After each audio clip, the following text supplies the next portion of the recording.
नमस्कार, मी आर्किटेक्ट गणेश विमलदादा केसकर।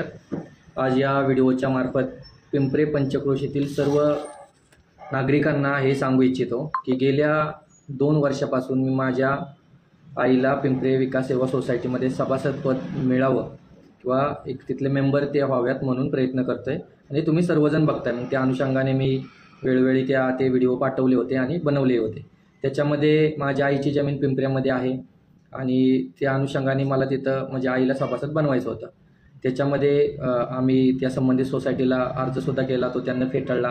असं सगळं करत तुम्ही सगळ्यांना ते बघितलंय। शेवट केस गेली एअर ऑफिस जे खंडाळ्याचं आहे, एअर ऑफिसर जे आहेत त्यांच्याकडं। मी त्यांच्याकडे कंप्लेंट केली, त्यांना ती केस चालवली।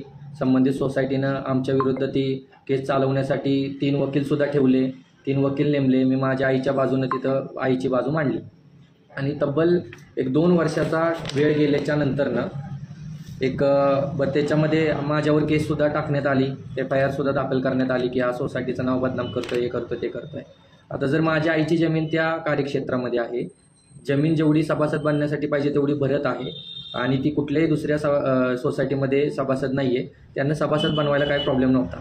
परंतु ते करून घेत नसल्यामुळं मी एअर ऑफिसरकडे ती तक्रार केली आणि त्याच्याविरुद्ध केस चालली 2-3 महिने आणि त्याच्यामध्ये हा एक आदेशसुद्धा एअर ऑफिसरकडून मला आलेला आहे। आता ही सगळी प्रोसेस त्याच्यामध्ये लिहिली, परंतु मी तुमच्यासमोर फक्त एक आदेश वाचून दाखवतो की एअर ऑफिसरनं आपल्याला आदेश काय दिला।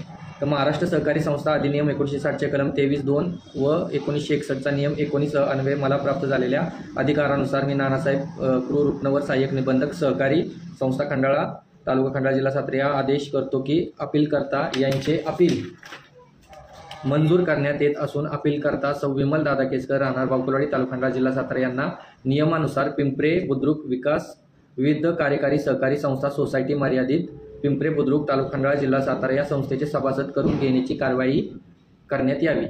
सदरचा आदेश 31/10/2024 रोजी माझी सही व कार्यालयात मुद्रा नोंदवून देण्यात येत आहे।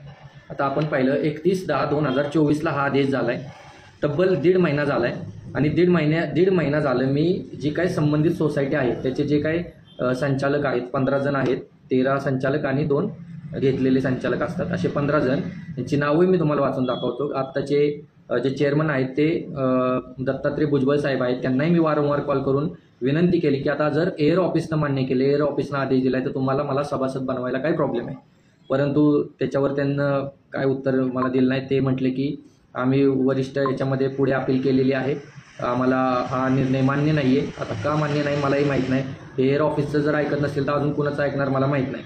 परंतु मुगटराव परबती दायगुडे, सुखदेव साहेबराव शिंदे, धनाजी गुलाबराव आयरेकर, शांताराम खंडू दायगुडे, हरिभाऊ मार्तंड दायगुडे, निलेश कापसे, संतोष शिंदे, संतोष गणपत चव्हाण, अंकुश नानावरे, प्रमोद यशवंत सोनवणे, दत्तात्रय भिवा भुजबळ, लता जाधव, रुपाली यादव, किरण शिंदे, राजेंद्र विठोबा जाधव, हे सगळे 15 जण आहेत जे सोसायटी चालवतात। या सगळ्यांना मी कॉल करून गेल्या 1.5 महिन्यापासून विनंती करतोय की साहेब तुम्ही आम्हाला आता जर एअर ऑफिसनं आदेश दिलाय तर तुम्ही सभासद बनवून घ्या।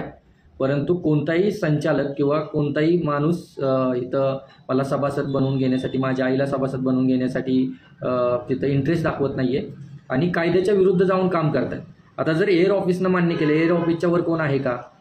तुम्ही केस चालवायची होती, 2 वर्ष तुम्ही केससुद्धा चालवली, माझ्यावर केसेस केल्या, माझ्या आईला त्रास दिला, आमचं सगळं जे काय आहे ते सगळं तुमच्यासमोर आहे। परंतु आता जर निकाल पण माझ्या बाजूनं आला आहे किंवा आमच्या आईच्या बाजूनं आला आहे तर तुम्हाला आता हरकत नसावी सभासद बनवून घेण्यासाठी आम्हाला। परंतु हुकुमशाही असल्यासारखं इथं सगळं वातावरण आहे, हुकुमशाही असल्यासारखं तुम्ही वागणूकसुद्धा शेतकऱ्याला देत आहे। बरं, शेती माझ्या आईची, त्याच्यावरच तुम्ही मला कर्ज देणार आहे आणि ते कर्जसुद्धा मलाच फेडायचं आहे, तर तुम्हाला ॲटलिस्ट खंडाळा तालुक्यातली पहिली केस आहे की ज्याच्यामध्ये कुठला तरी एक शेतकरी सभासद बनण्यासाठी त्याला एवढी तकलीफ सहन करायला लागते। मग तुम्ही खरंच शेतकऱ्याच्या हिताचे निर्णय त्या सोसायटीमध्ये राहून करताय का?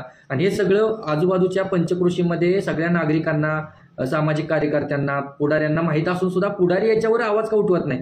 कारण की कुठेतरी तुमच्या सोसायटीमध्ये राहणारा किंवा तुमच्या पंचक्रोशीमध्ये राहणाऱ्या एका शेतकऱ्यावर अन्याय होतोय आणि तुम्ही शांत बसून ते सहन करताय, हे चुकीचं आहे। कारण की आज जर मी विक्टीम असेल, मला लिहिता वाचता येते, सगळे येते म्हणून मी हे सगळं करू शकलो, परंतु उद्या सर्वसामान्य शेतकरी हे सगळं करू शकणार आहे का? म्हणजे कायद्याला पण जुमणत नाहीत, कायद्याला सुद्धा मानत नाही, अशी एक एकंदरीत परिस्थिती आहे। आणि त्यामुळे मला असं वाटतंय की मी तर माझ्या पद्धतीनं सभासद झालोय का, तर झालोय, कारण की हा आदेशच माझ्यासाठी केस जिंकल्यासारखं एक प्रमाण आहे. आता तरीही त्यांना घ्यायचं नाही, त्यात मी काय करू शकत नाही, कारण की मी एकटा कुठवर लढणार आहे, किती लोकांशी लढणार आहे. परंतु हे 15 जण जर तिथं हुकुमशाहीसारखं वागत असतील आणि एखाद्या शेतकऱ्याला त्रास देत असतील, तर हे आज माझ्यावर आलंय, उद्या तुमच्यावर येऊ शकतं. याचा विचार पंचक्रोशीतल्या शेतकऱ्यांनी करायला पाहिजे, याचा विचार त्या संचालक बॉडीनं करायला पाहिजे. कारण की सत्तेचं ताम्रपट घेऊन कोणी जन्माला आलेलं नाही. सत्ता येते जाते. उद्या आज तुम्ही तिथं बसला, उद्या कोणतरी दुसरा बसेल, मे बी मी बसेल, माझी आई बसेल. त्यावेळेस आम्ही असंच निर्णय तुमच्याबद्दल घ्यायचा का? माझी अजिबात इच्छा नाही असं सगळं करण्याची, कारण की मी लोकहिताचाच निर्णय घेत असतो, लोकहितासाठीच लढत असतो. आणि आता जर हा आदेश येऊन 1.5 महिना झालेला आहे आणि 1.5 महिन्यामध्ये जर तुम्ही एखाद्या शेतकऱ्याला न्याय देऊ शकत नसाल, तर मला सांगा तुम्ही खरंच शेतकऱ्यांच्या हिताचे निर्णय त्या सोसायटीमधून मध्ये बसून घेताय का नाही घेताय? बरं, हे 2 वर्ष झालं मी करतोय, त्याच्यानंतरही तुम्ही कितीतरी लोकांना तिथलं सभासदत्व दिलेलं आहे.